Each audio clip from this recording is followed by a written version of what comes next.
everything was just bad, bad, bad. It was more pain, more pain, more pain. People have always told me, Adam, you just have a natural gift for working with the most extreme cases. And I say, no, I don't think I have a natural gift. I think that I grew up around the most extreme cases. So you probably are not as freaked out by them as most people are. It doesn't bother me. Let's talk a little bit about your backstory. So you're basically working in a jail. You have these extreme cases show up. What did you learn the most out of those experiences? If you give a man a purpose, he can crawl over broken glass with a smile. When you have a reason to endure pain, then that pain becomes an obstacle to overcome. You can laugh at that pain because you know that by enduring it, you're achieving something. So from the inmates, you learned about that anybody can be fixed. From all of the disabled people, you learned about the systems. From rich people, you learned about purpose. And then from children, you learned about legacy. So why'd you quit being a therapist then? Well, how real do you want to get here? As real as you can go.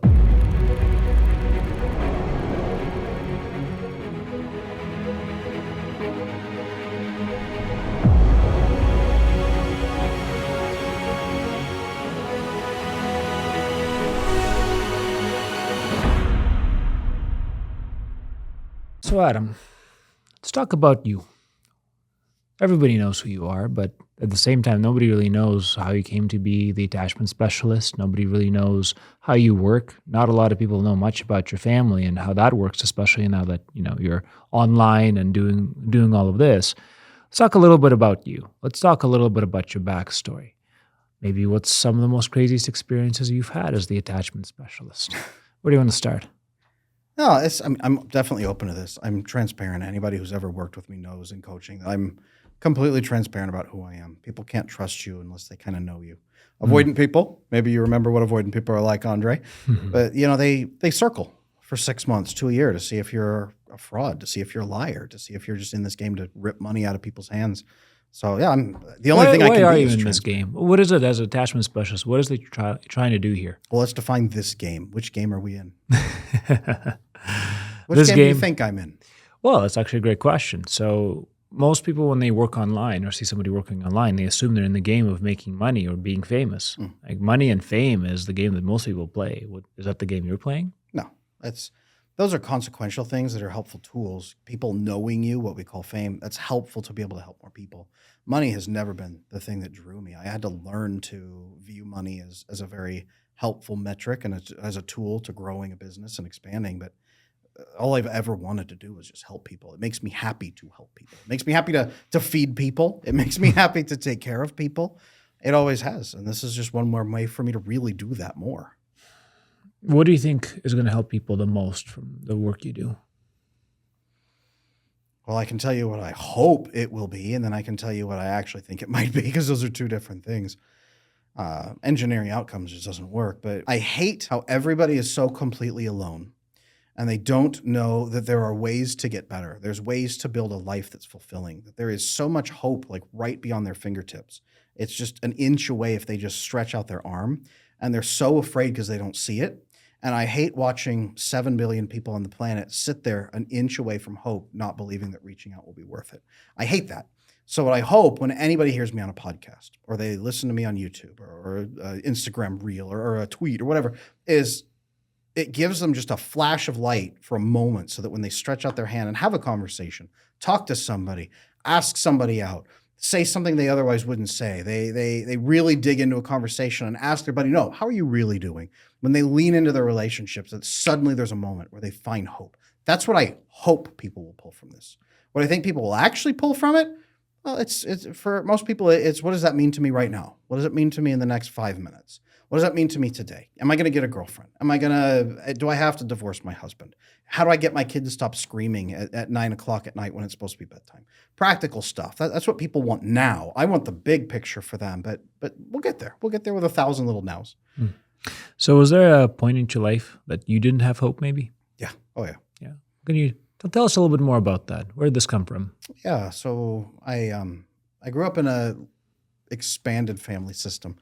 It was very broken, very, very broken. And that's not to say bad things about anybody in that system. It was just itself a very broken system. A lot of abandonment, a lot of foster kid systems because of family addictions and things like that. A lot of adoption and a lot of mystery adoption and all kinds of broken connections.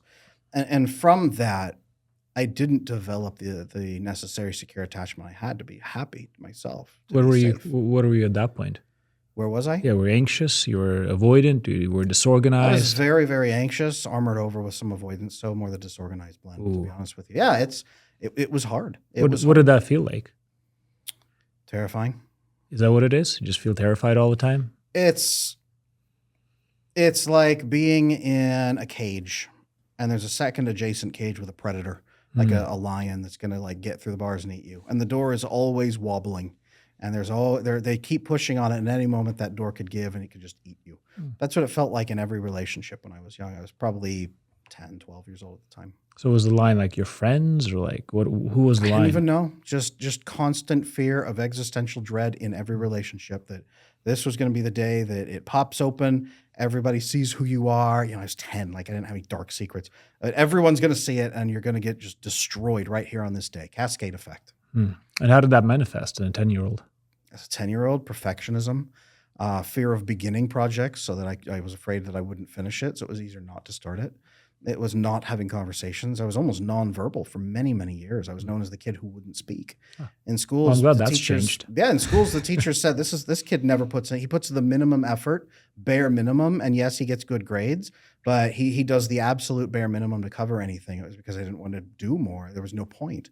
There was no point to anything. Hmm.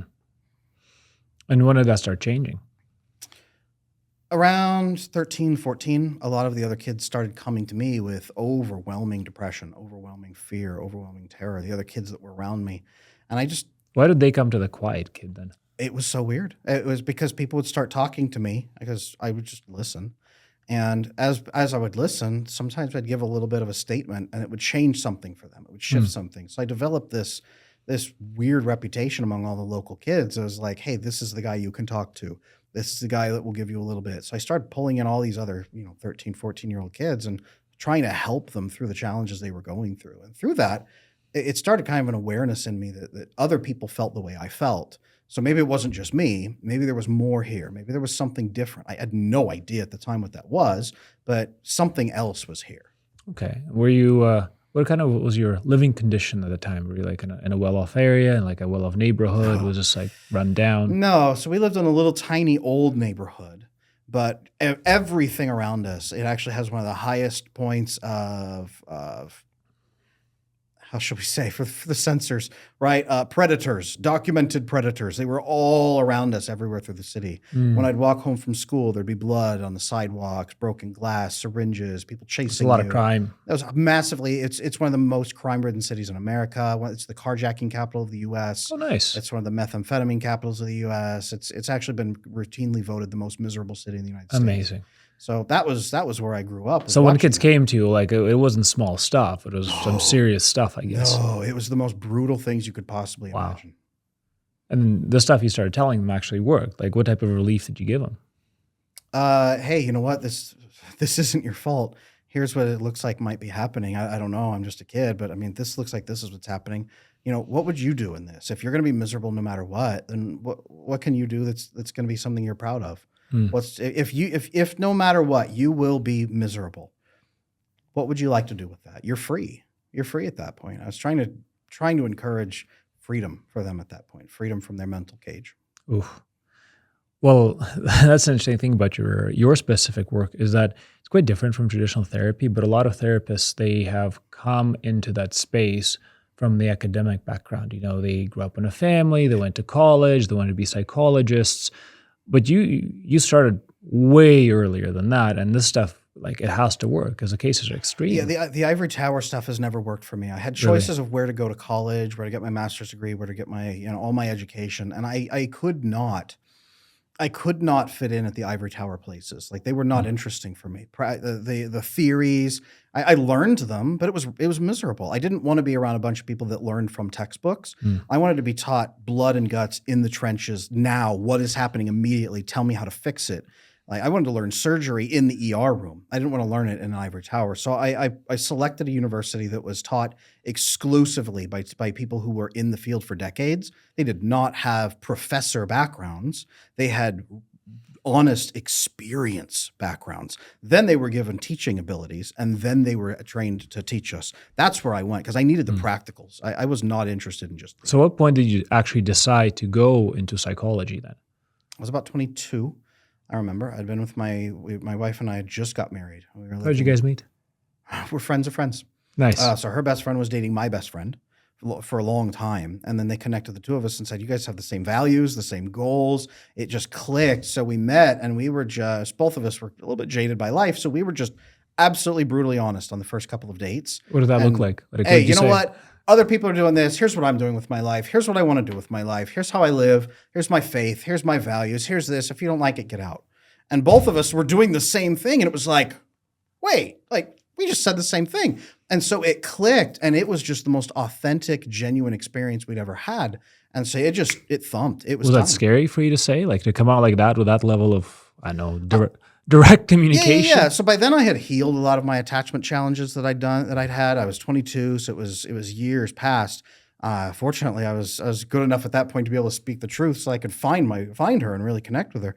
But I had to get to a point where I was more afraid of not speaking than I was afraid of speaking. Another way of saying it is I had to be under so much pain from holding everything in and not being honest that it was so much easier to just be honest. That it was the pain threshold I had to overcome to be able to just blast it.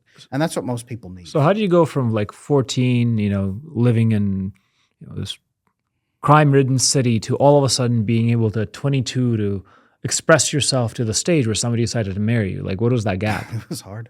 It was that's why I do what I do now and give people the answers. I want to spoil life for them and give them the answers because I had to learn it through shortcuts. But through awful relationships. I had Did you have a lot? Friendships. Oh. I had terrible romantic relationships. Not blaming anybody. It's just they were bad. They were bad for a variety of reasons. My behaviors, their behaviors, everything was just bad. It was more pain. And I'm one of those people that I have to put my head through a brick wall 4 times before I learn that it hurts. Once is not enough. So I had to experience repeated pain to learn what not to do. And from that, I could extrapolate, okay, what's the opposite of this? And it started becoming apparent, more honesty, more truth, more directiveness. What are you looking for in those relationships and the friendships? Like what hole are you trying to plug? The absence of pain was one, was escaping from actual pain, but the other was belonging, a sense of belonging. Maslow's third hierarchy is needs love and belonging, but safety and security was also right below that. Interesting. So you accidentally meet this woman that all of a sudden just matches to you in terms of values. What did you do next? How long did you guys date for? We talked for 2 weeks, and I said, I don't want anyone to take you. I am going to marry you, so marry me. And she said, okay. In 2 weeks, she agreed to marry you? 2 weeks. Nice. We knew, because we had all of the conversations that everybody puts off for 7 years. We had all of those conversations right up front because we were not going to play. We were not messing around. We were done with that. We had every conversation right up front to try to break up and try to ruin this thing right up front. Could not. It just brought us closer. So we dated, we talked for 2 weeks, got engaged, and at 11 months, we got married. 11 months to the day. Would you do anything differently going back? No. You literally would do exactly the same thing. Exactly the same. Interesting. Okay, so now you're married. What are we doing at that time? Were you working? Were you in university? Like, what were you doing? I was working, and I was going full-time at one university, part-time at a second university. Okay. So I was doing time and a half, and my wife was at that time also working 2 jobs. But you said you wanted to get into like attachment specifically after you met your wife, right? Or is this before? Where's the timeline there? So you're 22 when you met her, right? Were you already in university by that time? Oh, I see what you're saying. Yeah. I was full-time at one university, just working through my generals. Okay. Just working through generals at that point, trying to get the bachelor's degree. I was actually originally a history major. You were going to be going to history. I wanted to teach history. I wanted to be a history teacher who stands up and teaches about ancient Sparta and Greece, and here's what it means. Here's how cool it is. That's right. That's what I wanted was the history. But my passion for history really led me into what does this mean for us today? And it was how can I actually help people today? Helping people. So have we always had these issues? Like this broken relationships, the loneliness? I mean, throughout times of history where cataclysms happen, where society breaks down, where the Danes attack and your village is burned to the ground, where Rome collapses, where your civilization breaks up, where something bad happens. and people lose those networks. That's where we have these issues, and we're seeing that today. So basically going through another breakdown, and then you decided to just all of a sudden jump in and help people, eh? Well, when you only have one house to live in and it's on fire, you can run away into the darkness and just live in the darkness. But the real answer is to put the fire out. And that's what I'm trying to do, is put the fire out that's happening in our society. I don't want it to burn to the ground. I don't want our kids to live in that. No, that's fair, but that's a lot of fires to put out. It is. Yeah. I know that. Okay, so did your wife support that decision to go into coaching, into therapy? Well, first it was into therapy. She Yeah. did. She said, "No, this is who you are. This makes Really? perfect sense." So yeah, by all means, go into it. Just understand it's gonna be a long journey. And I said, "Yeah, absolutely. You're right." So she's always supported it. Okay.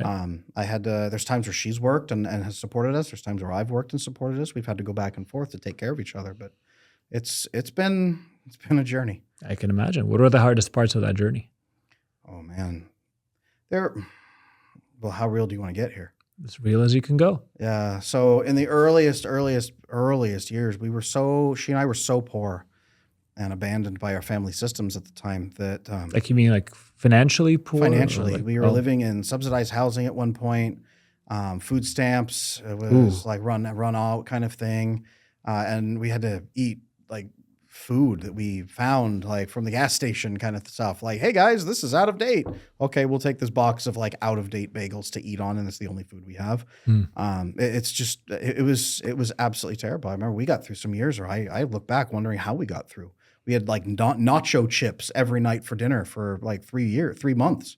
Nice. How did you get through then? What is the thing that held you guys together? Because most families split at those circumstances. Prayer every single day, praying together every single day, morning and night. Shared purpose, knowing it was for something. We weren't just trying to have fun until one of us dies, like most couples nowadays. It was, we're building something. We're going to build a family. We're going to have better conditions for them, even if we have to suffer and struggle right now.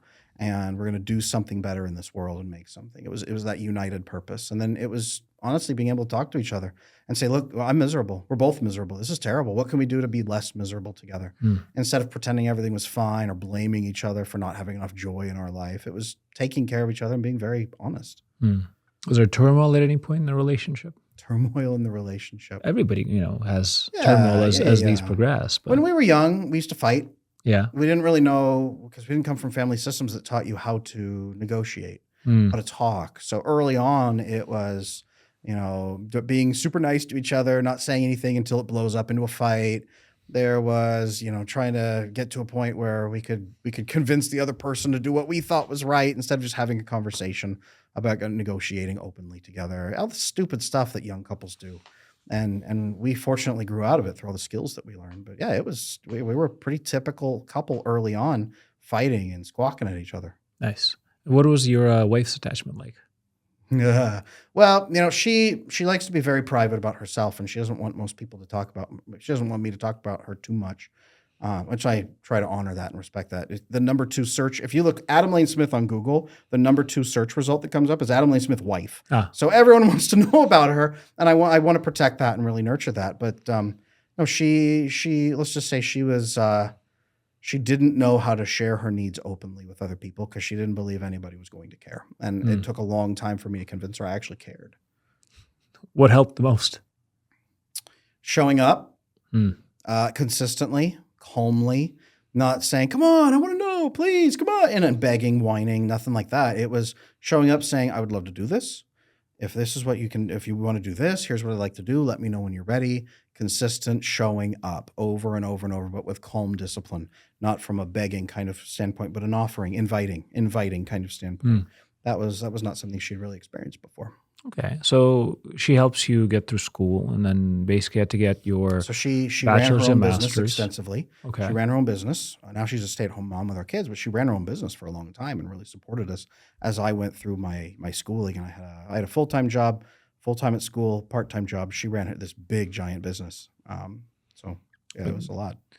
So what expectations did you have for yourself when you finished school? You got I guess you didn't really get your license right away. You had to go into practice, right? 6 years of schooling minimum to get your master's degree, and a 3-year what's basically an apprenticeship system under other licensed professionals who observe you, coach you, guide you, continuously training you. So what did you expect to happen after you finished your master's and just about to start I your thought I'd practicum? launch into the field and I'd make enough money to take care of my family, that we could have kids, that it was going to be this like, I will be helping people. They will come in eager to learn and they will do everything I say and it will go perfect. And I'll be fixing the billions of people on this planet immediately is what I thought it was going to be. So what actually happened? I got placed into a correctional setting where I could work with death penalty inmates who had committed multiple murders. So they sent you to prison, basically. They sent me to prison. Well, it was jail. So it was while they were going through their trials, and they gave me the absolute hardest cases that no one else could work with.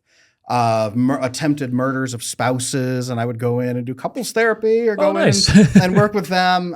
People locked away for 5, 6, 7 murders, and then they were now trying to turn over a new leaf and figure it out.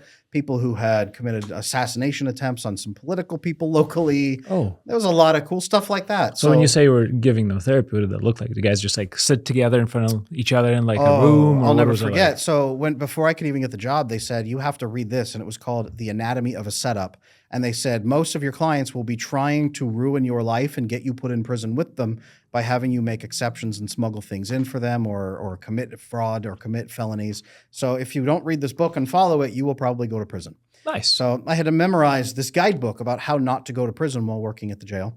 And so then I would work with people, and some of them were just trying to play the system. I'm going to go in, I'm going to see a therapist, I'm going to get it documented that I'm working in therapy. My lawyer will like that and will present it in court and thing. So they would just show up and just waste my time, some of them. Others, though, they would show up completely broken because now they were in jail. They were confronting. They were rock bottom. Maybe their child had just been born. Maybe someone had died and they couldn't get to them. Maybe they'd been in the system for 6 months sitting there in jail and they were starting to break down. These were the people I really loved working with because they were at rock bottom. They were ready to actually look at their own life instead of blaming everybody else or just running through with dopamine binges to cope.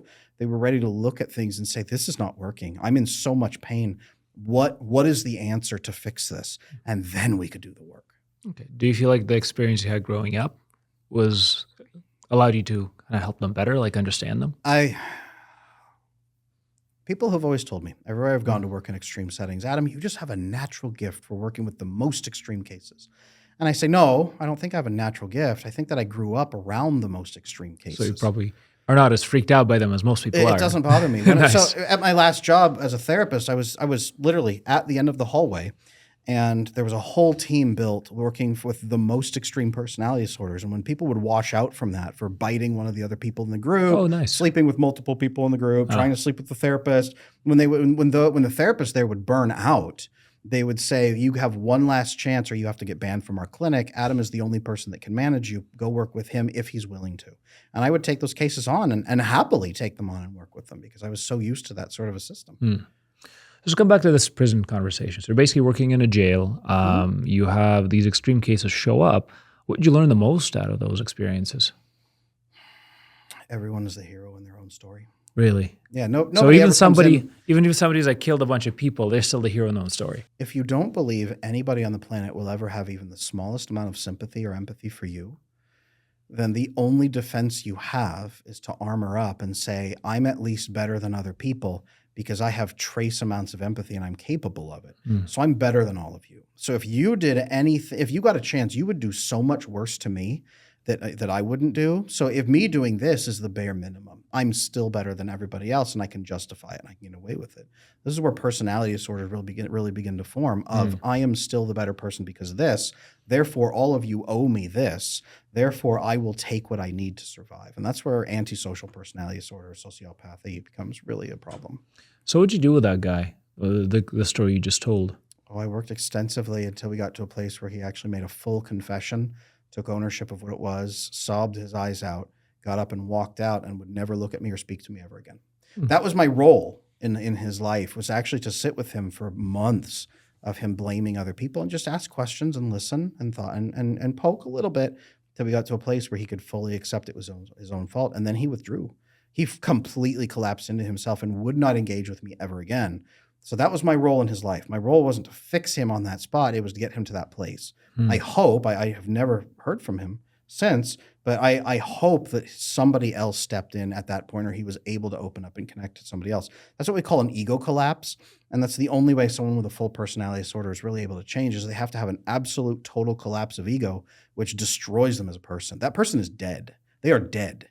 And now they have to be born as a different human being. Many of them take the easy way out, quote unquote, and they're no longer in this world. But the ones who survive that gauntlet process, those are the ones we see the Ebenezer Scrooge transformation, right? At the end of A Christmas Carol, the absolute ego death leading to the birth of a new human being. And that new person is very intentional. They're based on values. They're based on faith or religion or purpose. They are based into something. That full ego death is necessary. So you're basically telling me that recovery from a personality disorder is possible, Yes. but it has to be like that. Yes.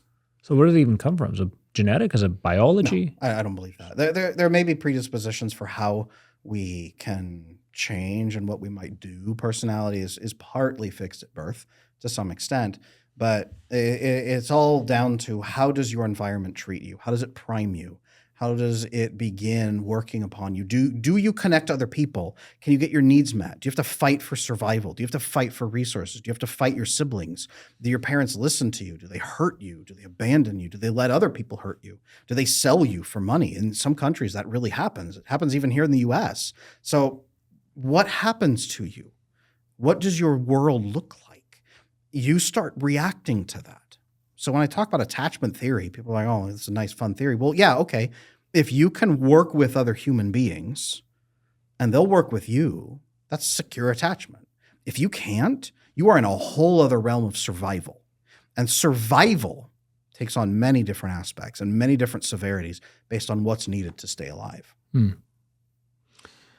So are there any cases you couldn't help? Like, well, what was maybe an example of a time where let's define couldn't help. Well, I guess what is the example of a time where a person just didn't want to understand this and there's just nothing you can do? Absolutely. There's times where the person did not want to do the work. Absolutely. Is that the criteria? You actually have to want to do the work for this to work. Mandatory. Mandatory. Well, I'm famous. I'm famous for being the guy who says every single couple can be fixed, no matter what has happened, as long as both people are willing to do the work. If both people want to make it work and are willing to do the steps to get it there, every couple can be saved. Everyone. But the willingness to do the work is irreplaceable. It must be there. It can't be built into you. A therapist is not going to be able to convince you to do it. You have to want to, even the smallest amount. That is absolutely irreplaceable, and no one can help you until you have that. So how long do you end up working in jail for? It was, let's say maybe a year. Doing that, honestly, and that doesn't sound like very much, but when it's day in and day out, just full days of death and dismemberment, it was 1 year of the most concentrated work that probably I've ever done, and I loved it. The day I had to stop, I grieved it of losing that because it was such rich, fulfilling work. Yeah, intense. It was wonderful. Was it scary? My wife was fearful.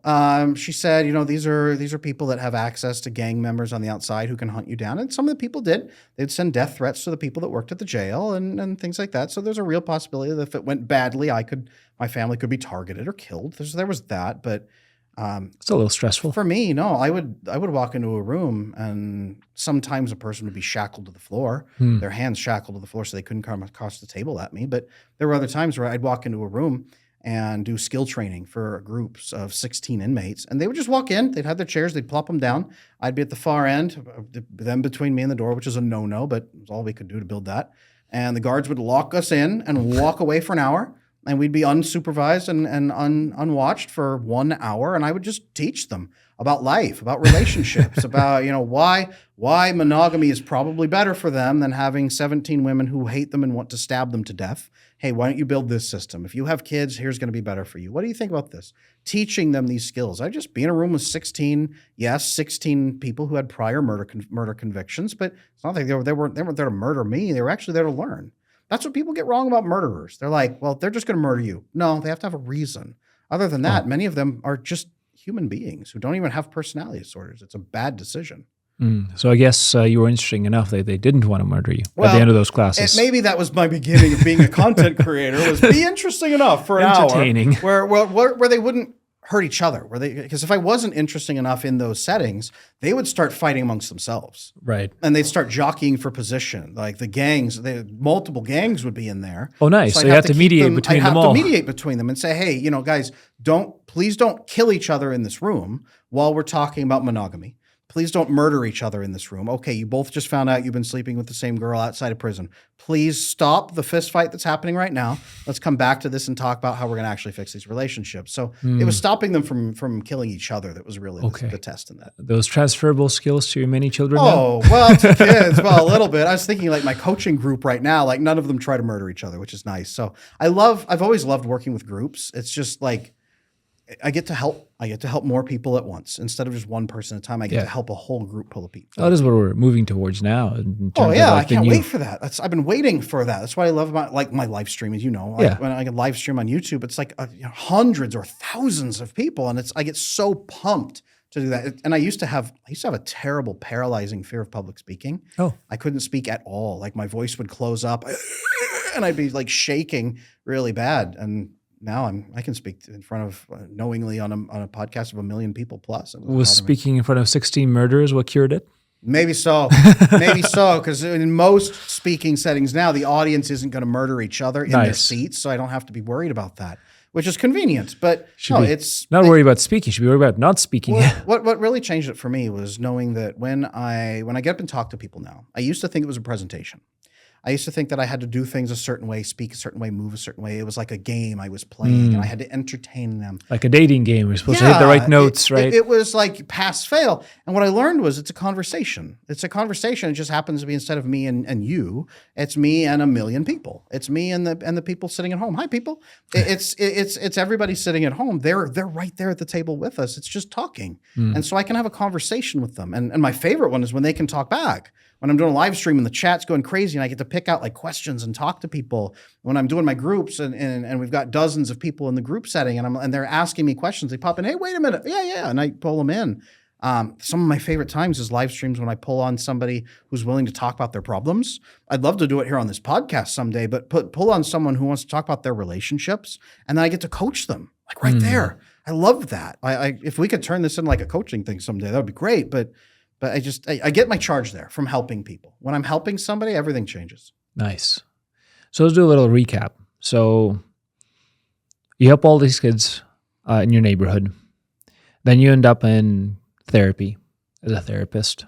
I had to do my own therapy at one point too. Yeah, they actually made you do therapy? So what was nice about my university, which was very unusual for therapists, was they required us to go through extensive therapy ourselves. Why? Because they said, you will be a danger. Oh. Everybody, not just me, everybody. They said, you will be a danger if you go out there with half loaded, ready to fire, and don't fix your problems. So go spend your own money out of your own pocket. We don't even care how much it's going to cost you. Go spend it and do extensive therapy and come back with documentation proving you've been working on legitimate issues, not just going to therapy and talking, proving that you've gone through grueling experiences of healing. And then we will allow you to have your master's degree at that point. So what was your experience in therapy like? I had a couple of really good ones, which I focused on EMDR, which is eye movement desensitization. It's more neurologically based. So we did a lot for some of the earlier traumatic experiences I had gone through and witnessed and seen and felt and blah, blah, blah. But it was also some really good solution-focused therapy where we talked through things. It kind of shaped some of my approach today as well, but it really aligned with what I wanted and how my brain has always worked. So nice. It was resolving traumas and doing the things, learning the skills that I had not had before. Okay. So you went to therapy, you became a therapist, you worked in jails. Then after you left the jail, where'd you go? I could not work as a therapist yet because you're not allowed to. So surprise, surprise, you get 3 years of massively underpaid work. Oh, nice. Where you're going to struggle to even eat. So I worked in-home treatments for people who were disabled due to mental illnesses. So I would go into their home. They hadn't left their home in years. And their life was in complete shambles. And they said, what do I do? How do I even start? So I had to build them a structured plan to restart their life while providing mental health therapy, basically on the spot. And not only that, but restructuring everything that so like step one, here's how you make a grocery list. Here's why you make a grocery list. Here's why you feed yourself. Here's why you're not going to off yourself today. Here's how you talk to human beings. Here's why you talk to human beings. Here's the science behind it. Let's rebuild your life. So in a year, I could take somebody from I am non-functioning and I live based on sustenance the government gives me, but I am just sitting here and I wish I was dead, to I have friends, I have a job, maybe I have a girlfriend, I'm cooking for myself, my home looks very different, it's clean, I'm proud of who I am, even just 1 year in, from absolute disaster to full, productive, healthy human being. Maybe not fully happy yet, it's only a year, but full, productive human being with moments of real joy. So from the jail, you learned that basically everybody has hope if they do the work. Yeah. What did you learn out of this section of your experience? Anybody can come back from anything as long as they have a system. Oh, It needed to make sense step by step by step. what is a system? You use this term a lot, and you Yeah. say system. What's So a a system? system simply means, instead of just a bunch of random crap, you just start trying, like, well, I'll just learn about feelings. Now I'll do this. Now I'm going to think about this. It was, what is step one? Step one is you learn this basic foundation. From that, you learn this next basic foundation. It's like when you learn mathematics, right? You learn plus and minus.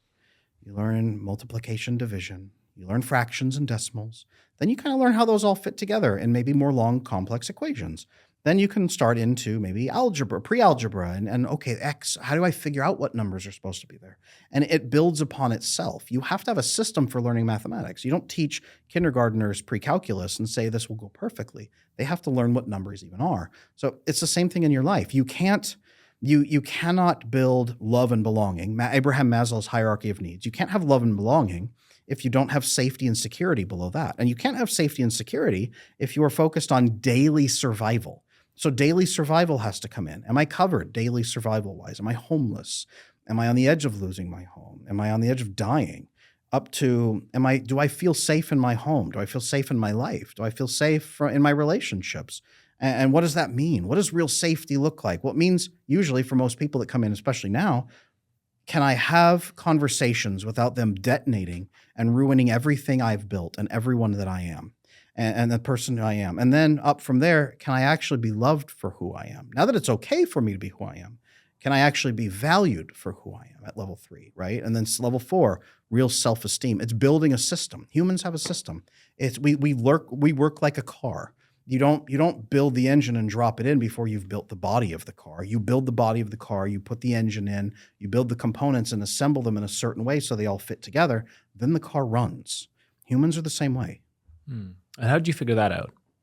Or is that what they taught you in university? Like, how did the system come to be? What is the system exactly? I think I just saw so many broken people in so many different ways, and I started seeing similarities and saying, oh, when they have this, you break like that. When you have this, you break like that. When you have this, you break like that. But what if you fix this? Oh, that's what happens. Oh, wow. So if you fix this, whoa, look at that. And I saw that. So that when I went to university, when I learned psychology, they were like, so this is abnormal psych. This is a problem. This is kind of how we think it happens. I'm like, yeah, no, I've seen that many times. I've already seen that. Yeah, let's skip to the next part. Yes, I've seen how that works. Yes, I know how this works. And I was explaining to the professors how these things work. And they were like, oh, so I'd have to teach some of the classes how this is how this happens. This is what this breaking looks like. This is what this is. You can fix it by doing this. And they freaked out because I had the knowledge and I was up here, but I was down here in university level. So it's just when you see how people break, it's like a car. A car braking in certain ways. An auto mechanic can listen to your car for 3 seconds and tell you what's wrong based on the sound. They can smell the car. They can look at the car. They can see what's happening, and boom, they know what it is. I saw so much of that I can't not see it. That's pretty amazing. And you basically now had this exposure to a jail environment. You had this exposure to kind of an at-home, like hopeless environment. I guess both environments are pretty hopeless. But one is, based in despair. It wasn't hopeless from my perspective, but most people would say hopeless because they don't see it. Seems hopeless, right? Especially with disability. And if you don't know the system, it seems hopeless. Yeah. So I guess the system is based on getting people out of hopelessness and into hope, right? From there, from the in-home treatment, I got my license, tested it on the very first try. Everything was, again, common sense. So I walked through and I got a job in a nice, wonderful big clinic, and I started very quickly becoming the guy that the other therapists, even the directors, would come to for information about, oh, hey, Adam, this is my case. I don't know how to fix it.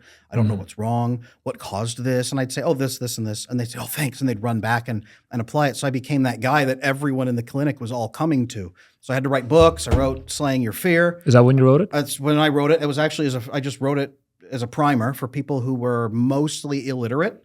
So it needed to be at like an 8th grade reading level, 7th grade, and it needed to be 100 pages so I could hand it to them and say, here's your diagnosis, but here's the actual reason underlying that. Here's the attachment pieces. I don't even talk about styles or anything in the book. It was just, here's attachment, detachment is what I called it back in those days. I wrote exhausted wives, bewildered husbands over there for couples of, hey, here's how your relationship's broken. Here's how your car is broken. Here's how we're going to repair the system in your relationship, and then you'll be happy again. And it worked. It worked in the vast majority of cases. I had one of the highest success rates of any therapist in my area for working with couples because it was just fixing their relationship as a system. So it all became just applying systems, and everybody that I worked with wanted to come learn from me. So I had to start leading trainings at the clinic where I worked. I had to get up and speak in front of not only other therapists, but the med providers, the PhD holders, the nurses. Everybody had to understand how the systems work. So I just started training people that way. And it naturally led into coaching online. And I think anybody who knows Adam must buy this book because this is the only time you'll see him without a beard. That was a picture. I had to go to court that day and defend a client whose parents were trying to force an abortion legally on them and trying to destroy the marriage that they had at the same time. It was a horrible case. And I had to go do crossfire testimony against 3 attorneys defending my handling of the case. All 3 of them trying to just eviscerate me and convince all the other attorneys that I was completely an idiot, that I was malpracticing everything. I survived 3 grueling attorneys in crossfire at the same time that one of my closest family members was having open heart surgery at the exact same moment as I was up on the stand. So what was that day like that for picture. you? I have a nice, happy little picture, a nice little smile from that day, but that was... What was that day like for you? Like, that's such an extreme situation. How did you handle that stress? I walked into it with a purpose, and my purpose was I have a job to help save this family that I believe in. They're not a perfect family, but they're a good little family who loves each other. And if I don't present the truth, then this good little family will never have a chance. So I walked in, I focused, I did my job, I helped people, and I did a damn good job that day. And I got a call later from the attorney that said we won that case hands down in a landslide, and it was all down to my testimony. That was it. Very nice. If I hadn't presented that day, then there was no way. There was no way they would have won, unfortunately. So you mentioned purpose. So when we started working together, you mentioned purpose a lot. You know, we've kind of morphed away a little bit into more like the attachment stuff, but I think we do end up coming back to it over and over and over again. It seems purpose was a big part of your formation. Talk to me a little bit about what is purpose to you? Why is it so important to everybody else? I have a quote that goes around. Chris Williamson posts it a lot because he loves this quote. It's, if you give a man a purpose, he can crawl over broken glass with a smile. And that's really one of the foundational pieces for men, especially women as well. But let's talk about men for a moment. Is when you have a reason to endure pain, then that pain becomes an obstacle to overcome instead of a condition to endure or a condition to get away from. It becomes an obstacle on the pathway. It becomes a price. You can laugh at that pain because you know that by enduring it, you're achieving something. If enduring the pain is an achievement in and of itself that achieves something even greater, you can laugh, you can smile, you can enjoy your life no matter what kind of pain you're in. We see this time and again with famous religious figures. We see it time and again with martyrs. We see it time and again throughout history. The people who have resonated the most are not the ones who run away from pain. They're the ones that take that pain and go through it and achieve something so much greater because they endured it. And that ultimately is that story of humanity is if you are in pain, what does that pain mean? What can you achieve through that? That's the important piece. What are you achieving by being in that pain? You're going to be in pain no matter what you do, right? And you've told me this before, and it's resonated with me, is you're going to be in pain no matter what you do. Do you want to be in pain because you are sitting there for 50 years hating yourself and hating your life and you've achieved nothing and you've run away from your fear? Or do you want to be in pain because your muscles are growing and stretching every single day, but you can look back proud at what you have done and the pain means nothing at that point? That's some Dostoevsky level conversations. Well, you're very, very Russian, my friend. So there you go. Yes, well, they did figure out a thing or two about that. So you've had time. True. That is indeed true. So we have this then situation where you went from working in jail to working with, rehab cases, like disabilities, and then all of a sudden you're just in a normal person clinic. What type of clients did you get? A mixture. Actually, so I had a lot of trust fund clients, Okay. a lot of high-level business clients, a lot of very, very wealthy people all of a sudden, which was very interesting. I loved working with them. I also had a lot of homeless individuals. A lot of people shipped over from the hospital. Interesting. I had at-risk families who couldn't afford therapy themselves, so the county would pay me half rate, and I would make very, very almost nothing working for free. But working with them, I worked extensively with the African-American population, which was wonderful, wonderful work. A lot of good people. Very broken family systems, unfortunately. I've worked extensively with every religious group and non-religious group as well. It was such an overwhelming cross selection of humanity. It was so wonderful. It was so wonderful. It was some of my happiest work, really. Where the jail was some of my most fulfilling. That was some of my happiest because they just funneled an endless stream of good people to me that wanted to get better. And I just sat and day after day I took people in. I would work 10-hour shifts, no breaks, no lunches, just 10 straight hours. And I would pop out of it invigorated, smiling, and continuing with my life because it barely felt like work. It was some of the happiest work I've ever done. But it's also probably some of the most difficult thing to do, just to sit there and listen to 10 hours of human suffering. You used a term before, compassion fatigue. How do you not completely burn out from doing this for such a long time? Yeah, you definitely have to manage yourself. You have to walk a careful line where you're not helping people to feel good about yourself. That's not the point here. That's more codependency. You're not walking a good line to get in good with God or whatever it might be. It's not like you're winning something by taking care of people. You have to legitimately love taking care of people. At the same time, you have to understand that you are the only asset you have. And if you stop functioning, then the people you're supposed to be helping don't get that help. They might get it somewhere else, but can they get it the same way somewhere else? What if there's nobody there? What if you're the last one on the line? So I got really good at making sure I could take a week away. Step away for a week. I got really good at having side projects. I did a lot of novel writing during that time, actually. People don't. What'd you write about? So I wrote, actually, hardcore heavy metal Christian fiction, and I wrote 1980s action. What's a heavy books. metal Christian fiction? I've never heard about that. It was so cathartic for me to write it. I would speak out loud and transcribe the book on my commute home. So I would do most of my writing on the commute. And then I'd compile a book at the end. I ended up writing 20 books that way just 20. on my own. Yeah. So then, well, that was the first 20. I've written 40 books through the course of my life so far. But that was how I really dealt with my compassion fatigue, was to have this massive emotional outpouring in these pulp fiction novels. Pulp Fiction. Pulp fiction. It really made me happy during that time. Interesting. Well, although I did get some feedback that they were some of the darkest books anybody has ever read, because I wonder put why. a lot of yeah. Well, when you go through the things that you've seen, like to me, the things that I've seen and experienced, they're I know they're not normal, but to me they are normal. So when someone else steps into my head, it's maybe horrifying for them in some ways. so that was your outlet, is just to kind of convert all of this and create a story out of it. Yeah. So one of my first novel was a story about, just in general, some characters who go through horrific circumstances, but they form a peacekeeping group and use those circumstances to serve the people under their care. So it was something like that. I call them the Trauma Rangers in my head, not in the book, but it really helped, honestly. You're going to set up the real world trauma Rangers next? Well, maybe I will. Maybe. So why heavy metal fiction? What does that even mean? I just wanted to inspire young men in the church today. And we won't get into this too much, but young men in the church today don't have an example of masculine Christianity and masculine faith. I wanted to write books about masculine Christianity and masculine faith, uncompromising values, uncompromising honesty, uncompromising justice. I wanted to give them an example of what it looks like to be a masculine Christian instead of a watered-down, feminized male Christian. Maybe one day you're going to start writing movie scripts. That would be fantastic. I do work with movie script writers from Hollywood. Well, you actually worked with some interesting people, and you said that when you came into the clinic, that was the first time that you started really working with some really high-end, high net worth individuals. What I are call they them like? very productive people, but yeah. Okay, so what are they like? Because it's such a common conception here. You know, the biggest change that I saw was that people who are highly productive. I don't measure them like high net worth. I don't care how much money. No, they just have. call them what they are: rich. You know, No, there's rich people. they're There's busy people. highly productive people. Then they are moving through their life at high speed, very productive. Not that they're better than other people, but massively productive. Okay. So high performing is another way to put it.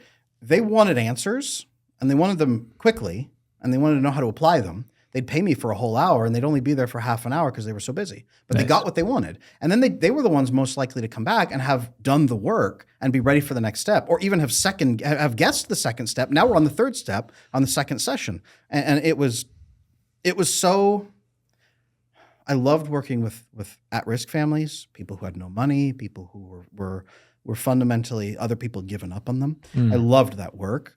But being able to work with high productive people who were ready to go, that was what I'd been looking for all the way back in the day. That was what I was looking for, was these people are ready to go. They need the answers. I have the answers. We will work together to apply them, and their life will just fly. And that was my first real taste of that, of being able to boost someone through their success rate that fast. Interesting. Well, I guess they already have a lot of momentum, so you can just add a little bit of a direction adjustment, you get a big change. Well, and they also understand systems usually. Right. They understand systems. So when I say this is a system, they go, okay. And they just say, teach me the steps. And most other people, the reason I think a lot of poor people who stay poor, it's not because they're bad people or they're lazy or they don't care. It's because they don't understand that systems exist, and they don't know how to use them. They don't know how to work in them. They don't have the skills for them. And the ramp up time to really build it takes so long. By the time they get it, they're in their middle age, and they have to try to pass it on to their children so that generations go by before they can lift themselves out of poverty. The people who already have it, they just jump into the system and go, so they're flying.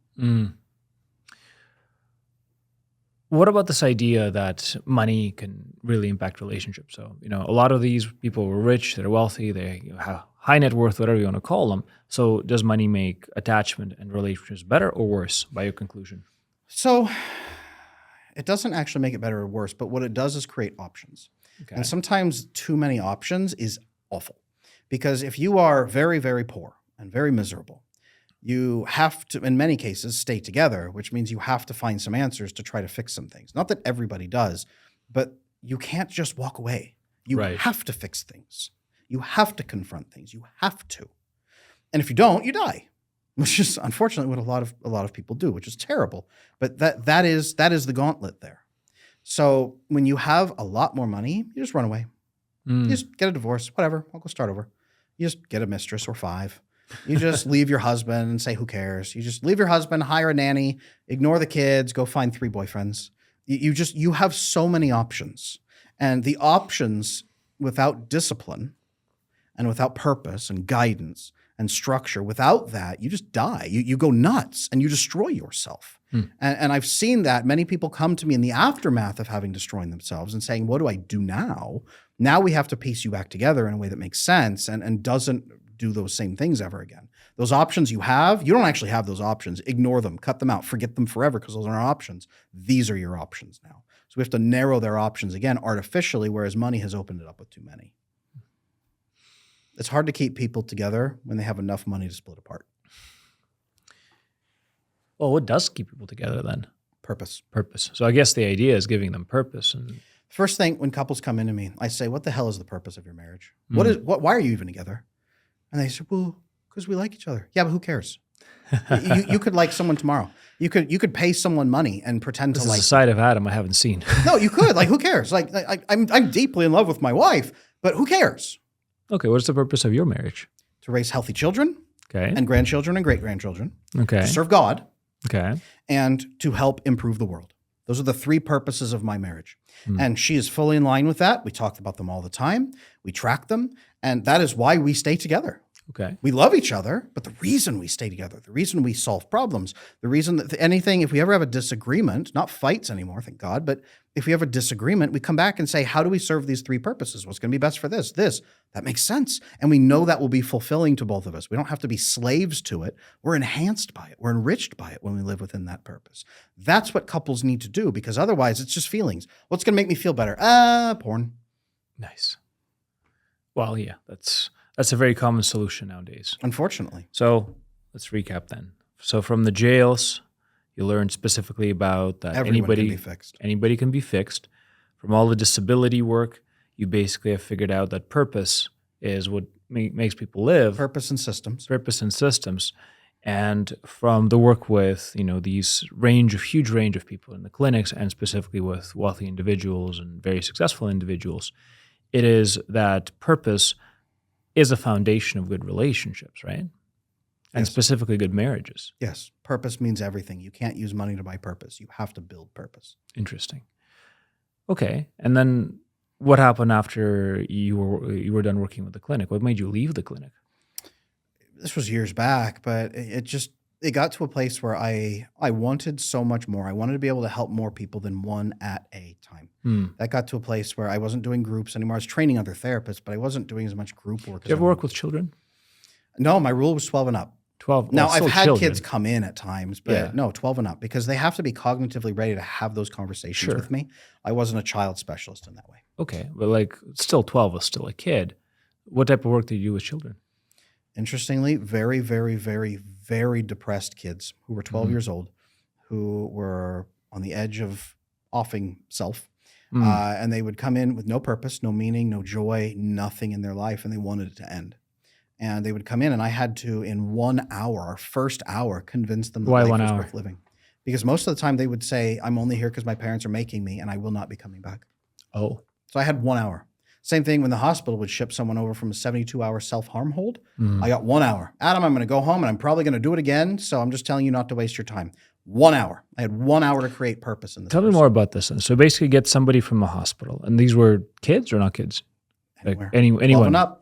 12 and up. So we basically have a 14-year-old show up, coming out of an incident where they attempted to hurt themselves, they weren't successful. They want to do it again, and they make you sit with them for an hour? Like, what's that process? Yeah, they ship them over. They don't even hardly give you information. They just say, go check out this go talk to this therapist, and hopefully they'll fix you. Oh, nice. Yeah. So how did that go? How did those conversations go for an hour? And did they any of them actually in any type of success? Yes, I had a massively high success rate. Almost everybody came back. Nobody. I didn't lose any clients ever. Really? Never. Thank God. No, never. And it's systems, right? You build things properly, it doesn't happen. But purpose. We had to talk about purpose. What did that conversation typically look like then? So you have somebody come in, they've hurt themselves, they're ready to do it again, they've shut down, they're 14, maybe they have a bad family situation. How'd you start? At the end. A life has to be lived forward, but it only makes sense in reverse. Tell me more about that. When you start at the end and you begin seeing why somebody's life is the way that it is, and you see that plan, you have to plan it in reverse as well. So you have to start at the end of your life and project the end that you want, the people who are going to be around you, your funeral, your legacy. When you're 95, where do you want to be? What questions did you ask them? When you are 95, what do you want to have accomplished? Who do you want around you? How do you want people to be after you have died? Who is it? Who is around you, and how are they living? That is the question I ask people. It's not what. It's not money. Money doesn't matter. Businesses get torn down. Some guy with a master's degree in business comes in and destroys your company with all kinds of weird policies. It doesn't matter. But it's the human impact that's left behind. So who will be around you? Well, I want somebody that loves me. So like a partner, yeah. Like a girlfriend that you've known for a year? No, like a spouse that I've been married to for my whole life. Okay. Do you want any kids around there? Yeah. Like how many kids? Well, like 3. Okay.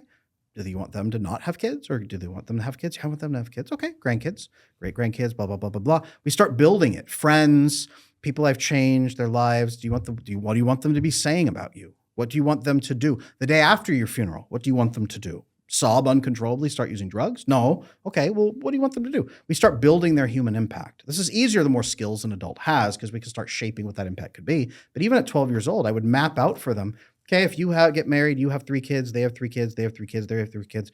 At 100 years, they have 240 descendants.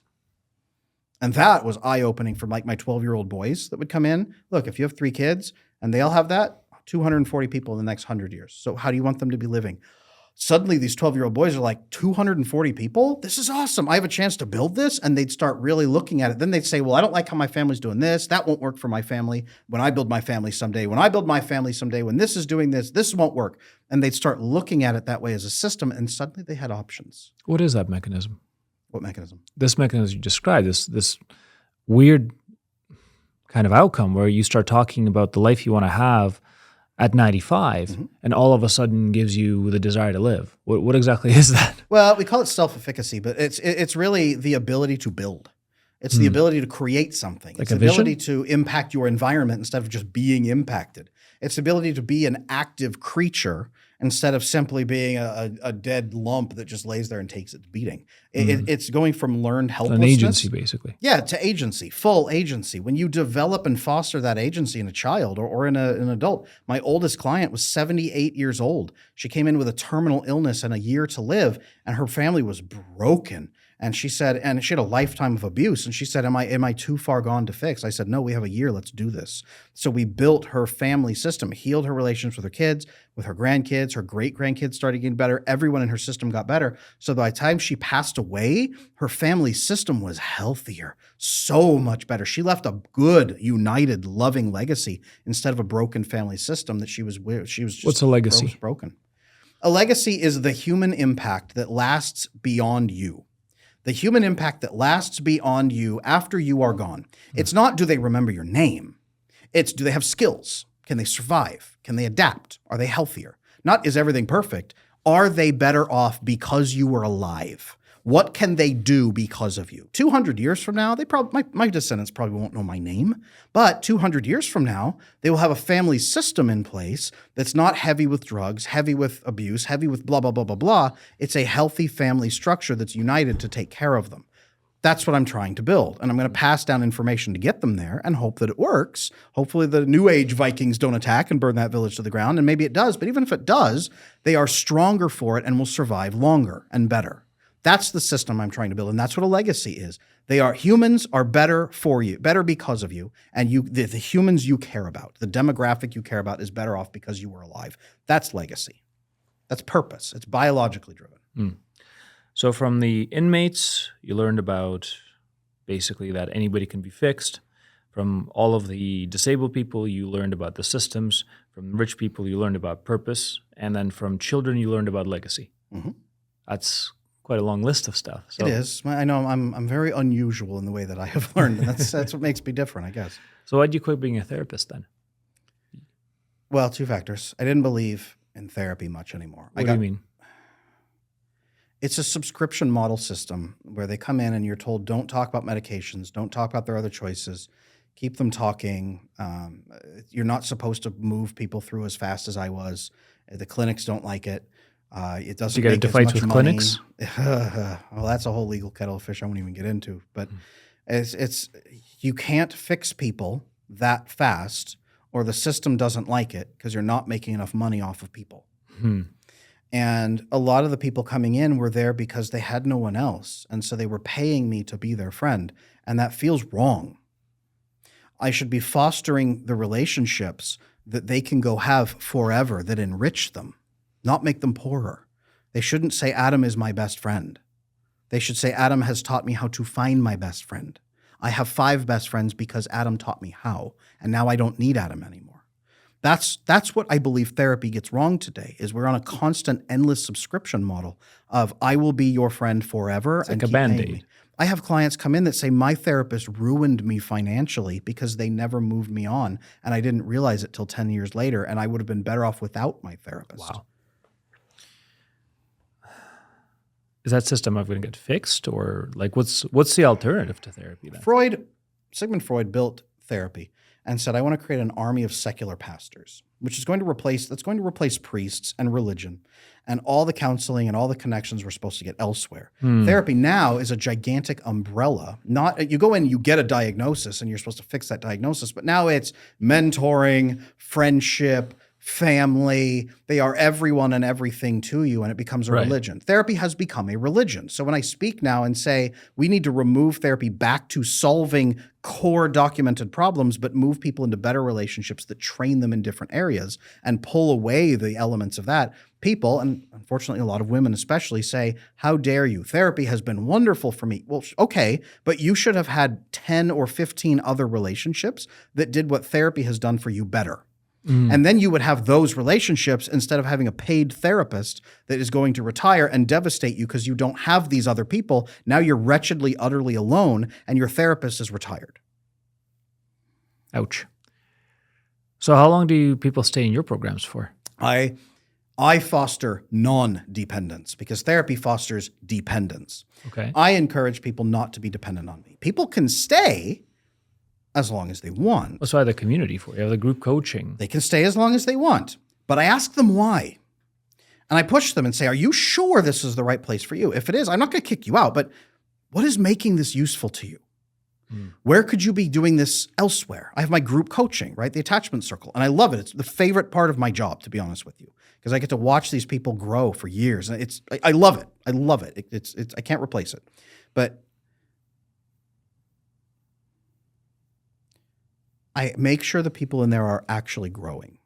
I don't want people to be stagnant. I don't want a subscription friend. I don't want dependence.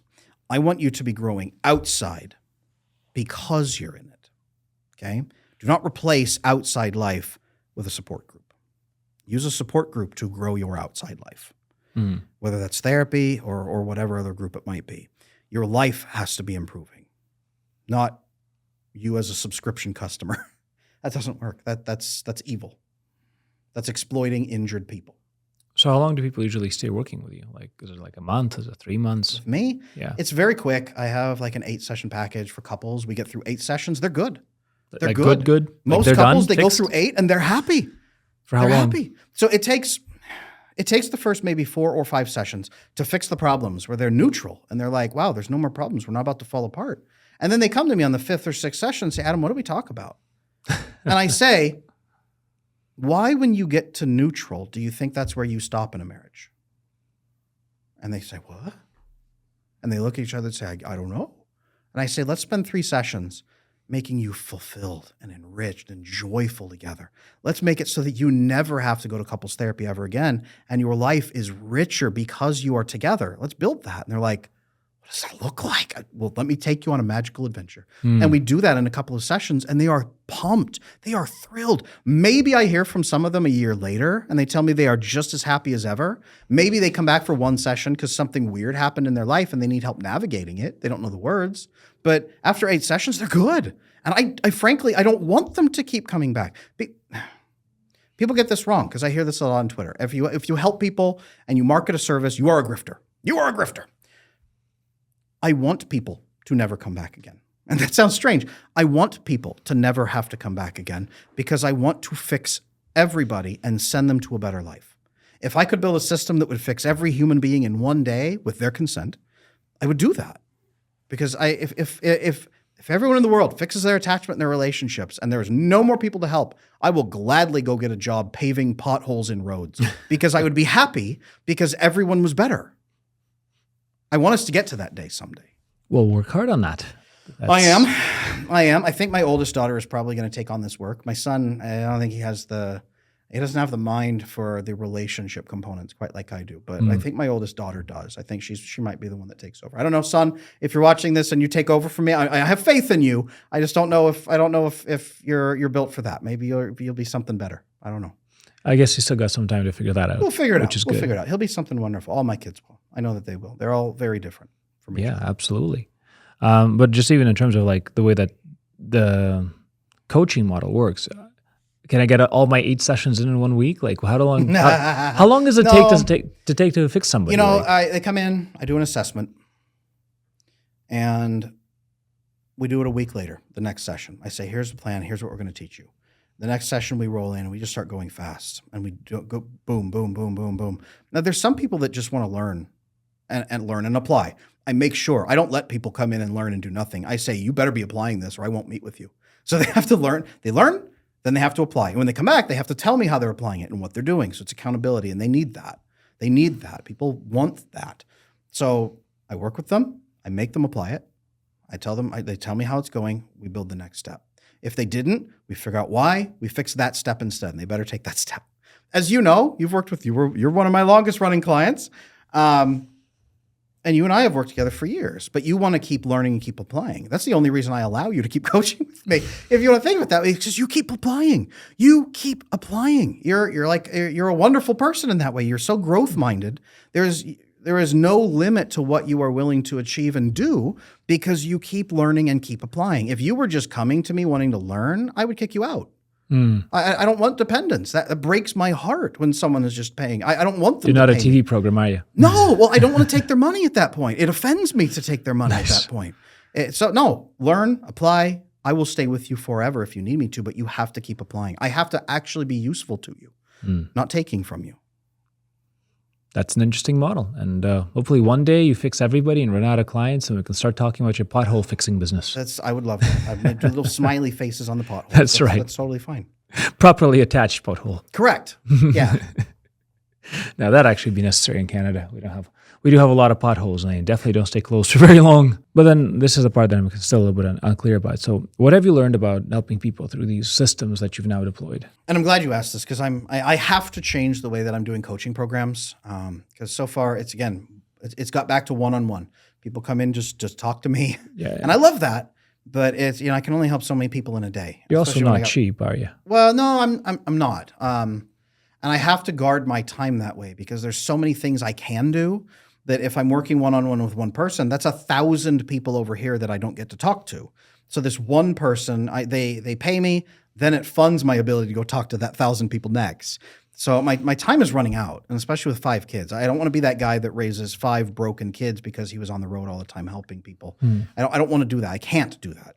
So yes, my time, I have to guard it. I have to. So what I have learned, 2 things. One, I have to build a system for fixing people. Like at scale? Well, yes, at scale. So it can't be Adam Lane Smith meets personally with 7 billion people. So what I'm doing is I'm pulling in coaches who've known me for a couple of years, people I've known for a couple of years so I can verify who they are. And I'm going to train them diligently to become the next crop of attachment specialists. I am the attachment specialist. These will be attachment specialists or whatever cool title, attachment rangers. There you go. But I'm going to train them in personally, extensively. Because I will not allow them to go out helping anybody until I can verify that they will do the right job. You're going to send them to jail? I will not create therapy 2.0. I won't. No. A subscription model where you harvest people for money and then you destroy their life. And yes, there's good therapy out there. I don't want to say it that way. But the system we're using now in America, no. I will not create therapy 2.0. How are you going to avoid that? I will burn the system to the ground before I let that happen. No, I will. I would rather, no. So we'll go beyond. I will not bring in people who do not have the same level of ethics and the same systems mindset that I have. They have to. That is mandatory to even get in the door. This is not pump out a bunch of coaches like California is doing with their therapists. Right. Pump out a bunch of therapists who barely know their job and then just send them out to start collecting money. No, this is going to be diligent training, verify you are proper, and then get you out there and then continue training you for the rest of my life. I'll probably keep training these coaches forever. I have to. So number 1, there's that. I'm going to be rolling out a coaching system, probably across the whole world is my plan. I'd like to build maybe an institute or academy or something down the road. That's years away. But for now, building coaching systems.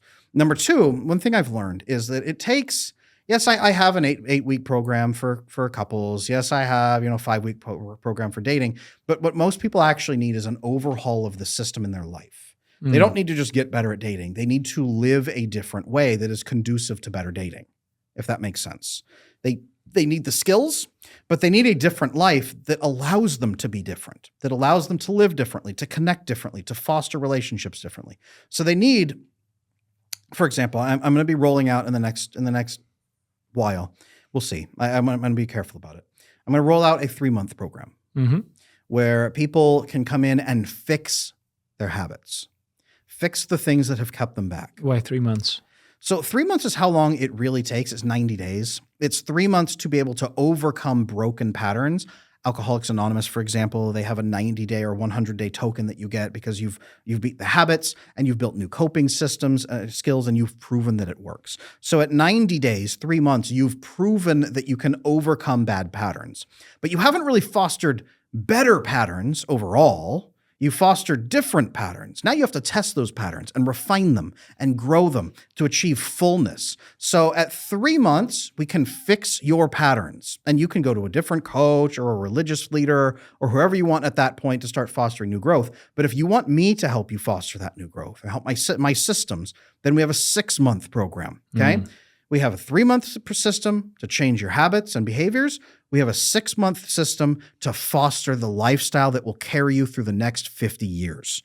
That's the 2 programs that I'm going to start offering to people for attachment problems. Are you going to be teaching them or I will be teaching some. and my coaches will be teaching the vast majority. It has to be. I cannot help as many people as I want to. I can't. I physically can't. I don't have that many atoms, and I don't have 500 hours a day. I can't. I wish I could. So I have to train people who can help me do it. So how are you going to then make sure that this knowledge that you've collected after this, crazy amount of experience, absolutely insane experience, and definitely a God-given talent, how are you actually going to scale it? That's the biggest issue that every coach has. So I'm building a fully integrated program that is going to include group coaching with myself. And I will, God willing, always be able to offer group coaching where I can work with people at scale that way. Because I said at the very beginning of this conversation, groups just energize me. I love it, and I always have. And then the one-on-one pieces that will integrate that work from the group and integrate your personal plan will be done with my one-on-one coaches. Because I have to. I wish I could work with everyone personally in the world. I can't. My coaches will be working one-on-one to build that, to operate that plan and work that through. I will be working in the group. Coaches will be working one-on-one, and I'll be working with the coaches. It's one beautiful system that works together. So why do you think that's going to work better than traditional coaching, or even why is it going to beat therapy? Because they get their direct one-on-one work with somebody who is knowledgeable and professional. They get continuous work and growth with me that they can then apply, right? I talked about this before, knowledge and application.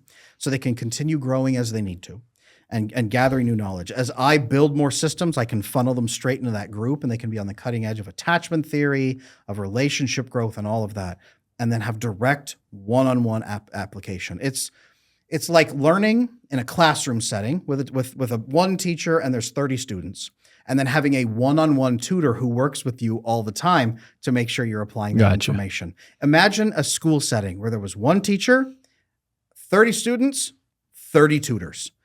That's the power of what I'm trying to build. And you think that's going to work? We will find out, and I will adjust, and I will be listening. I'm going to have secure attachment with the audience and the community. But I believe it's the only thing that can work. It's the only thing that ever has worked.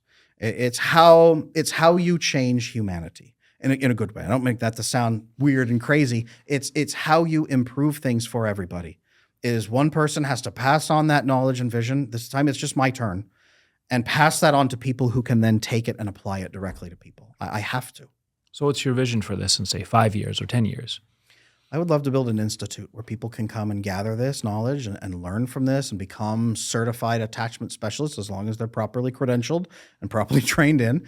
I want people to know where they can come get help. I don't want men in particular to say, well, therapy, I don't want to go cry in an office. I guess there's no hope for me. No, here's the Adam Smith Attachment Institute, or whatever it's going to be called. Here's this institute. This is the answer. It's available in every country, in every language. You can get help. And everybody knows about it, and everyone can come and find that hope and figure out how to fix themselves or get help fixing themselves. And they can learn from all of this. I don't care if my face is on it or not. I want people getting better. That's what I want to build. So how's your family doing with all this? Because it sounds like a lot of work. And how are you guys navigating this? It's a lot. I couldn't do it if I didn't have a stay-at-home wife who was with our children, who was taking care of them. She's been phenomenal. And I know a lot of guys say that. I really mean it. Like she is the other half that you guys don't see on the front half. She's the one holding everything up. She's back home with the kids right now on the farm. I keep them out of the spotlight out of respect for them. If they grow up and choose to do this work, I will happily help them into it. But I do not want to drag them into it against their will. They have to make their own decisions. Same with my wife. She doesn't want to be visible and seen. She wants to help our family and be the invisible person behind that helps support the system. So how are you guys balancing these responsibilities? Because you're here a lot. You're filming this week. You're traveling. You're in coaching sessions. You're in meetings, and it's a busy lifestyle. I know it well. 10% of my year is actually spent here filming just for this podcast. 10%. Right. So a lot of communication. About, is this too much? Where are we at? What do we need to do? Do I need to take time off? Do I need to step away? What can we do? When is this over? When is this rough patch over? What are we doing? We talk through it. I have continuous check-ins with my wife, check-ins with my kids. What do you mean this rough patch? What's rough? Not this rough. I mean, in general, a rough patch we're going through. Okay. If we're going through a rough patch, is this one going to be gone soon? Is that one going to be gone soon? Whatever we're in, we acknowledge that there are rough patches. We acknowledge that there are pushes. There's holiday seasons. There's long stretches where I'm filming. If it's a rough patch, let's acknowledge it. Let's talk it through. Everything is on the table, and then we discuss it and work through it together as a family. And that bonds us, vasopressin bonding, it bonds us together as a family. My kids always feel heard. My wife always feels heard. I have phone calls with them every day to say prayers in the morning, phone calls with my wife at night. I make sure that we are in continuous communication all the time so that we can just be heard and solve problems. So you continue to show up despite the fact that you're busy here. I have to. Okay. I would burn this to the ground to save my family if my family was falling apart. But I have to maintain my family because it's the first priority above everything else. What are some of the red lines you guys have that you just will not cross? Number one, shouting out people's names on podcasts and things like that for my kids and showing them online. I don't do that either. But honestly, we have to talk through problems. One red line is if you don't bring up a problem, you don't get to sit there later and say, I was a victim. You have to bring up your problems. You're required to. You're not going to get in trouble later if you didn't bring it up, but you don't get to weaponize it against anybody. So you're responsible for bringing up problems. You're responsible for talking them through. If you have feelings, that's perfectly okay, but you cannot use your feelings against other people. You can't say, my feelings are this, therefore you must X. No, let's talk about what your feelings are and then build a solution to that together. Let's take care of each other. Those are some of the pieces. Another one, though, is just, frankly, a red line is if any of us stop communicating, then we stop what we're doing and we go reestablish communication. We figure out what has happened. We don't let someone go dark and then just drift off from the system. We have to talk it through. So it's like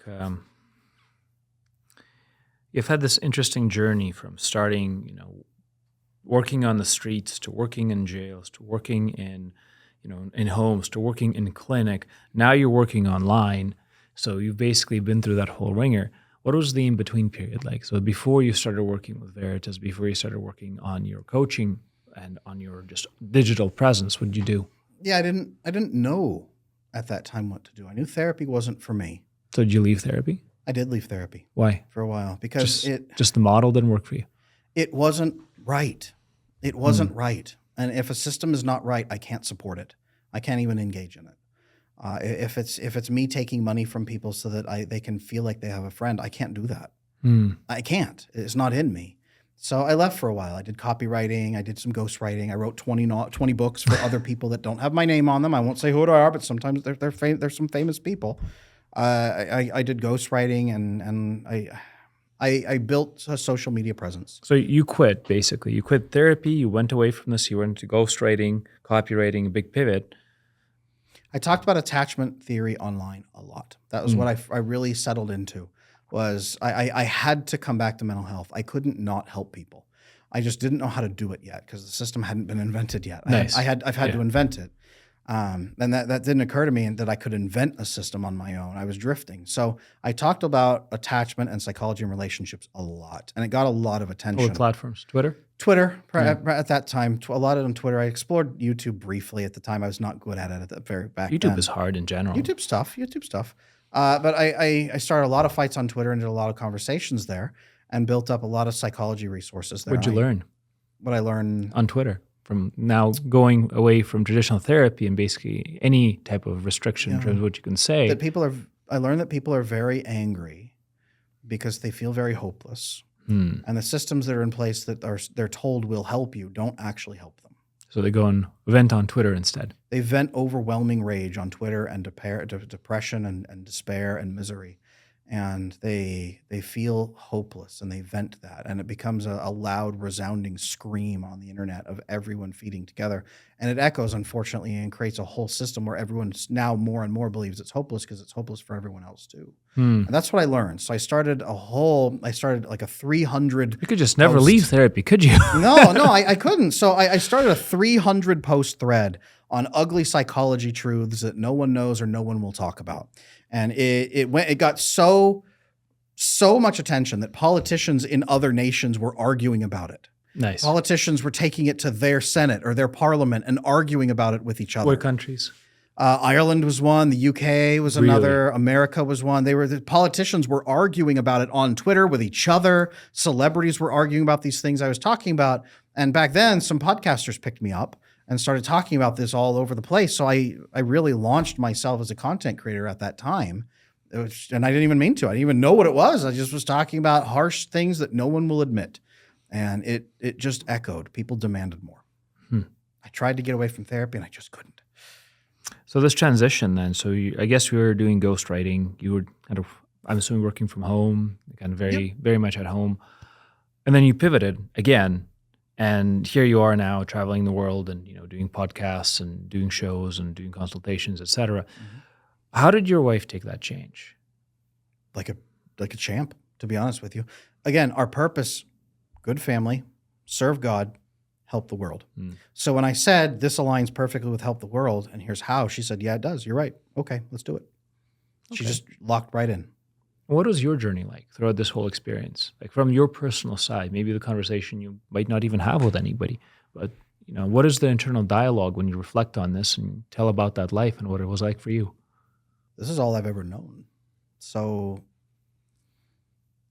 I don't tell most of this to anybody because what I've learned is that most people can't handle the story I've lived. Most people don't know how to take all of that in and say, how did you do this? Why did you live? Why didn't you off yourself? I've had that. Not that my story is the worst ever. There's definitely people with worse stories. But what I've learned is that people who live exceptional stories always say, there's people with worse stories. That's the hallmark of it. I try not to overwhelm people with this story because people get very overwhelmed if I try to tell them what I have been through and how I've learned the things that I've learned. And I don't want to overwhelm people. I just want to help them. I'm not here to have a pity party. I'm not here to complain about my life. I'm not here to complain about what I wish I had had or what I could have had or anything that I have it very good now. I have a loving wife. I have 5 wonderful children. I have a farm that I get to live on. I have good friends and I get to do good work helping people. And that's more than any human being could even really ask for in this life. I am so happy with what I have. Is it a lot of work? Yes. Am I tired a lot of the time? Yeah, I am. Right now, I am. But am I looking forward to the future? Absolutely. I just don't want to overwhelm people with where I have been. That's why I don't tell this story, because I don't want to overwhelm people with where I've been. I just want to tell them where I can take them next. I want to show them hope. It's not about me. It's about them. Are you happy? Yes. Why? Because I have a loving family. This is it. Like the loving family is the crucifix for you. Yes. And I'm able to help people. And I'm building a better world for my children because, okay, I have a happy family. Who do they marry? Who are their friends? Who do my grandchildren marry? If my kids get lucky, then who do my grandchildren marry? What world am I leaving to them? How will they live if I don't make it better? What man is a man who doesn't make the world a better place? I have to make the world a better place.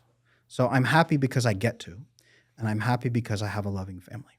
Do you want to stay in this field of work for the next kind of foreseeable future? Do you see yourself maybe retiring at some point? Do you want to is a very loaded question. Is it my purpose to do this? Yes, this is my purpose. I don't see a purpose in retiring from it because this is my purpose.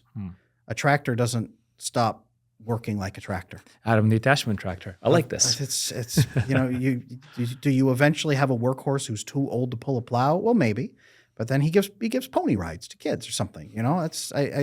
I will always be doing something. And then they turn them into glue. I will always be doing something because there's so much work to be done. I don't think I ever could retire. I think I'm going to be doing this until they put me in a box. And they better bury me deep or I'm going to come back and fix the next generation again. Adam, the attachment zombie is getting better and better. Could see the novels kicking up.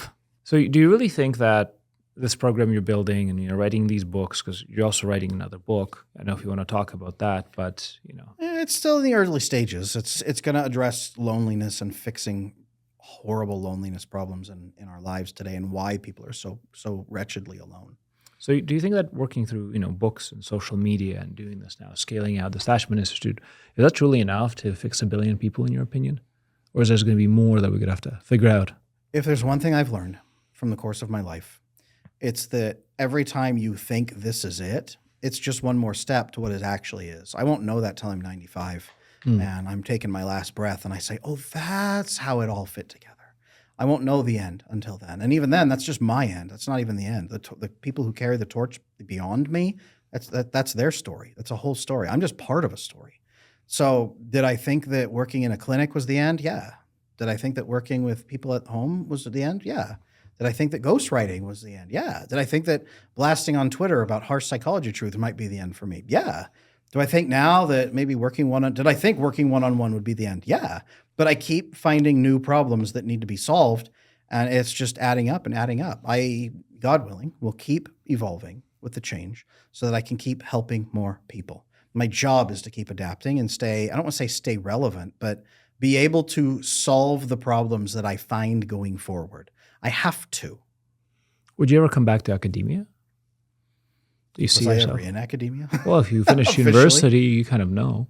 I mean, I went through university. I'm not opposed to the idea of a place where people learn, obviously, but that has become its own religious group nowadays. I don't want to become a professor at a university necessarily. Maybe that will change in the future, but Barring the unknown. I want to keep teaching people, and I want that to be personal teaching, not ivory tower teaching. I want it to be practical and useful. I want it to be something people keep using. I don't want to be a place where people come and say, well, that was interesting, back to life. I want it to be, oh, that's how that works. Let me go do it right now.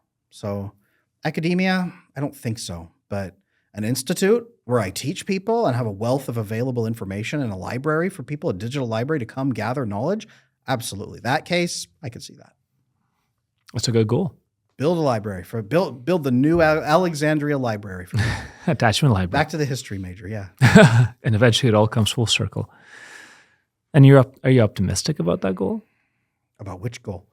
About building this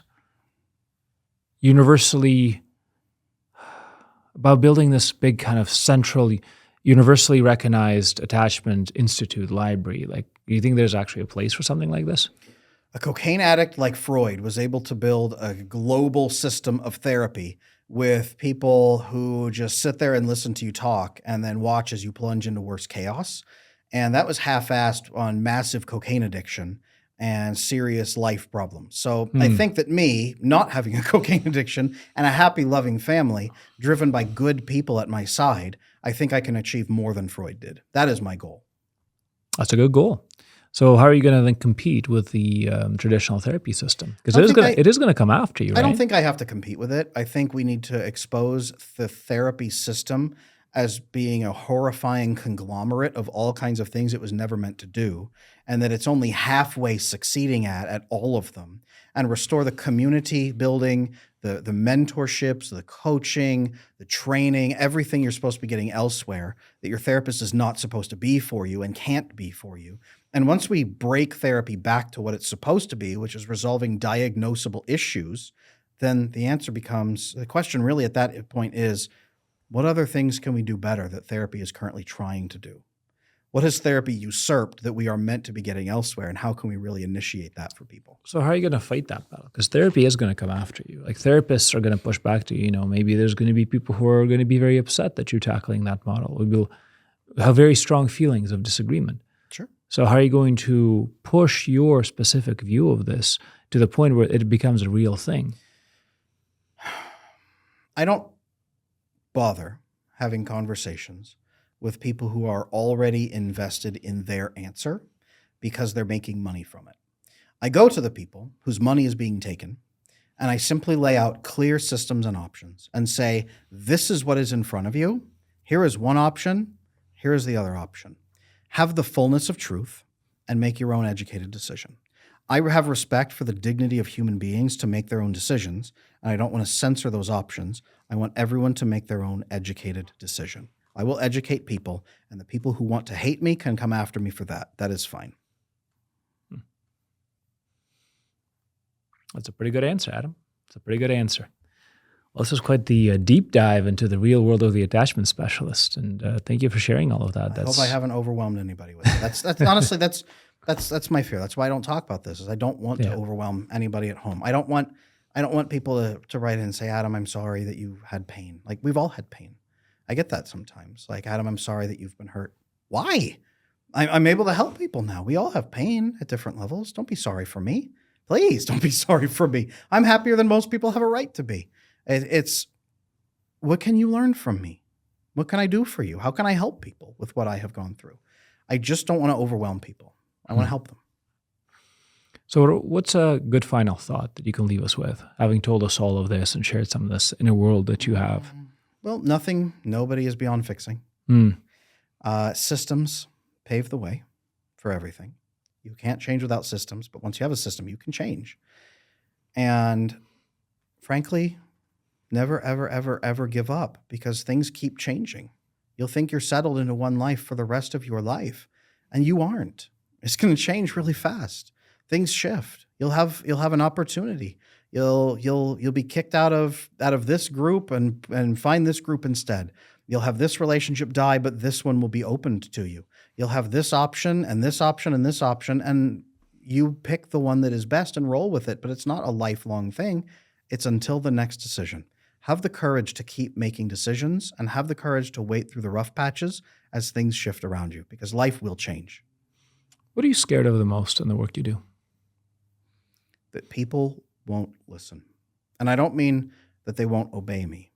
I mean that they won't listen, that there is hope, that they will be so invested in their despair, or that the people who sell despair are going to be so persuasive that they're going to pull all these people into a cult of death and fear, and that I won't be able to reach them.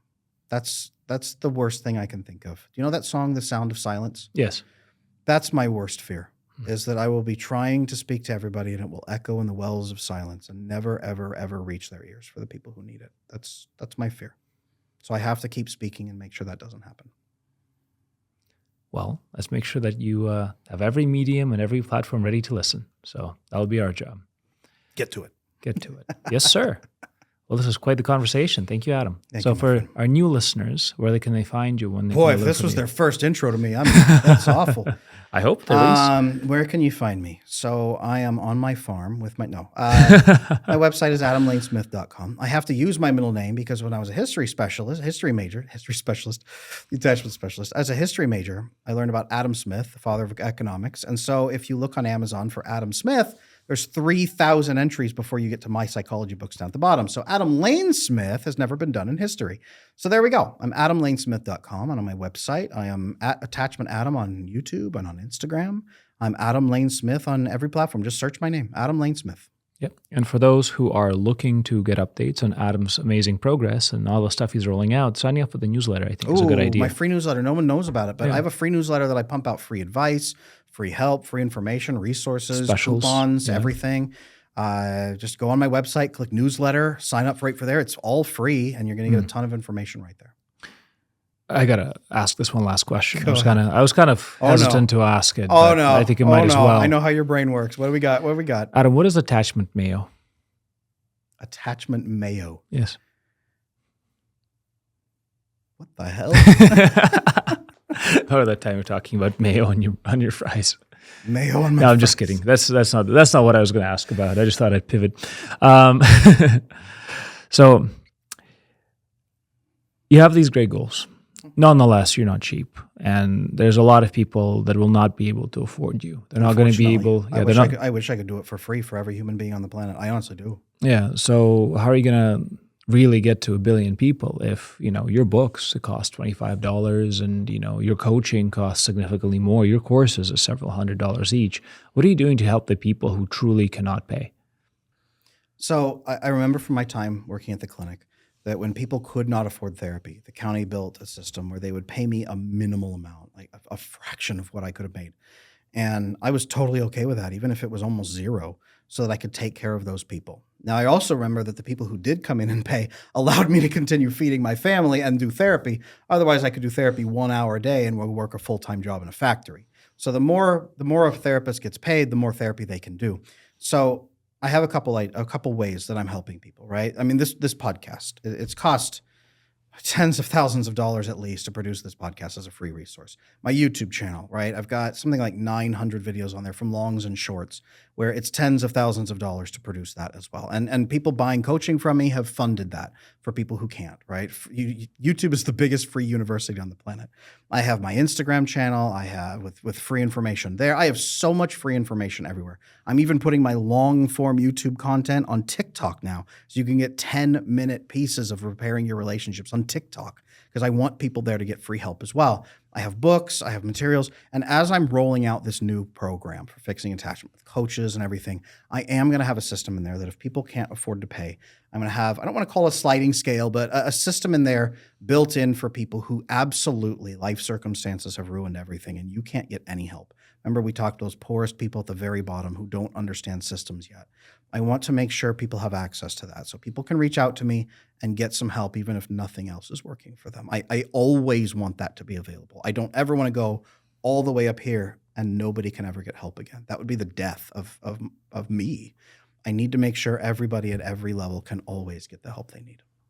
Fantastic. Well, keep us posted as it rolls out, and thank you for coming out and speaking so honestly and openly. It's really quite a journey, a personal journey that you have, and it's fascinating to watch you go through it, especially, as you transform, and just the story of how you came to this and how you've figured out all these lessons from the jail work, from the work in the jails to the work in the hospitals, to the work in clinics, to the work in homes, to the work online. It almost seems like you're getting this fullness of experience and you're truly testing these things.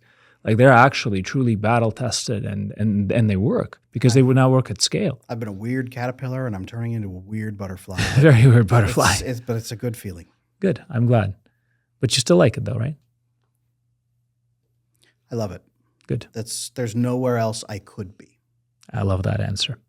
And with that, guys, leave us your comments below. Maybe put some questions down for Adam so you can come in and he himself can answer some of the things that maybe you wanted me to ask, but I didn't have the chance. So ask him some good questions about the real man that's behind the attachment specialist and find out what he's like for yourself. Yeah, please don't say like, sorry you went through this or anything like that. I hate that, to be honest with you. Say something like, thank you for sharing, or share your story if you're brave enough for that. I don't want to have anyone expose themselves too much, but share your story because I'm more interested in your story than I am in my story, to be honest. And please compliment his eyelashes. That's very, very important to Adam, is to make sure his eyelashes are recognized. For the first year, half of the comments on all my platforms were my eyelashes for some reason. Let's bring that back, guys. Let's talk about Adam's eyelashes again. Make Adam's eyelashes great again. Oh, no. All right, guys. Well, this is it. A little deep dive into what Adam Lane Smith is really like. And if you think we should do another episode, then let us know in the comments, and then we'll consider it. And with that, we'll see you in the next episode of I Wish You Knew. Thank you for listening.